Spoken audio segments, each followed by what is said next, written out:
Dans la vidéo précédente, on avait modifié le différentiel, découpé les cardans et réalisé les supports de porte-moyeu. Cette fois, on va s'attaquer à la triangulation arrière. C'est une grosse étape puisque ça va nous permettre pour la première fois d'avoir un véhicule roulant. Allez, c'est parti!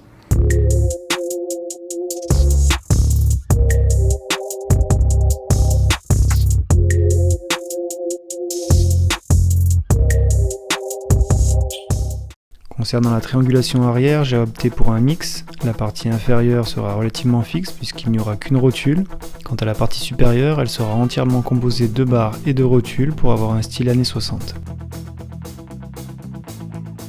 Tant qu'on est sur le PC, je vais vous montrer comment télécharger TubeMeter. C'est un logiciel très utile pour réaliser des gueules de loup. Donc on tape TubeMeter, deuxième résultat, un forum, on clique sur le lien et on télécharge.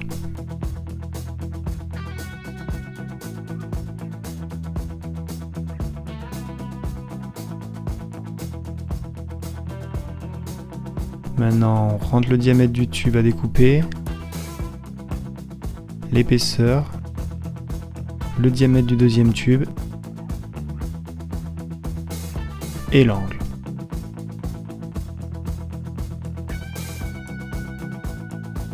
Et c'est fait.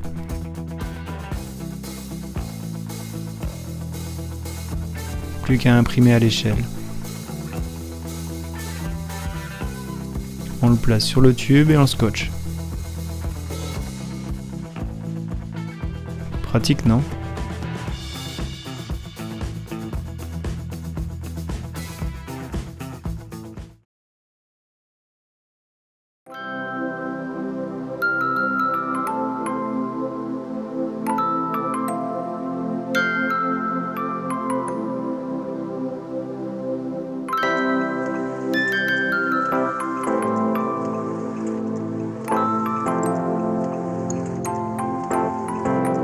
Après avoir tracé mon triangle inférieur, je place de quoi maintenir mes tubes. Comme vous pouvez le voir, j'utilise toujours des brides pour réduire le diamètre des tubes qui viendront se fixer sur le châssis ou le support de porte-moyeu et des manchons pour les rotules.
Posiez la question du pourquoi je ne mets pas de cylindre bloc, j'ai essayé mais c'était pénible à faire. On verra ce que ça donne sans, ça ne devrait pas être catastrophique puisqu'à l'origine il n'y avait que des rotules.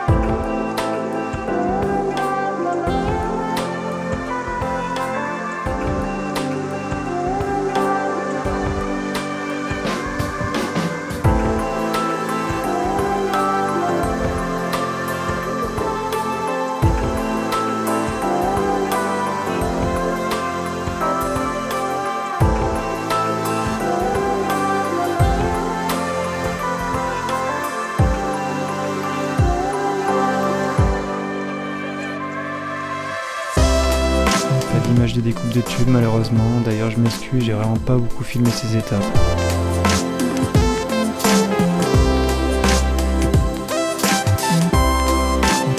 Voilà résultat.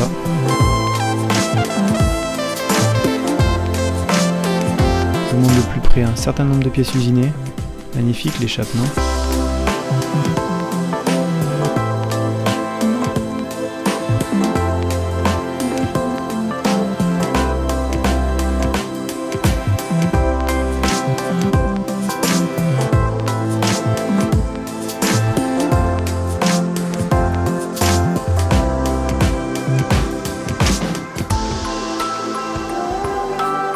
J'ai mis en place la suspension arrière, si vous faites attention elle est fixée au châssis et au triangle par des pièces taillées au laser aussi. Je fais en sorte d'avoir quelque chose de vraiment propre. Vous pouvez voir aussi le manchon du cardan et les blocs qui tiennent le différentiel. Cette semaine j'ai aussi bossé sur la modification du switch de démarrage. J'ai fait une petite pièce en alu que j'ai rifté au châssis et dessus j'ai mis le bouton de position du contact, celui de la pompe à essence, le bouton poussoir du démarreur et les voyants de pression d'huile et de neutre. Comme je vous le disais, j'ai pas énormément d'images, j'en suis désolé. Moi, j'avais commencé à tourner en fait avant de publier les vidéos YouTube et dans une idée de pouvoir poster une vidéo toutes les 2 semaines. Malheureusement, en contrepartie, je manque de plans et je peux pas vous en faire parce que j'ai avancé à côté, donc encore une fois, désolé pour ça. La prochaine fois, je vais essayer de vous montrer la réalisation de l'échappement. Je vous dis essayer parce que là, pour le coup, j'ai aucune vidéo. Voilà, comme ça c'est dit. Donc ça va être la merde. Donc je vais essayer de vous faire des montages un peu dynamiques. Encore une fois, je suis désolé. Je fais de mon mieux. Allez, je vous dis à la prochaine. Ciao!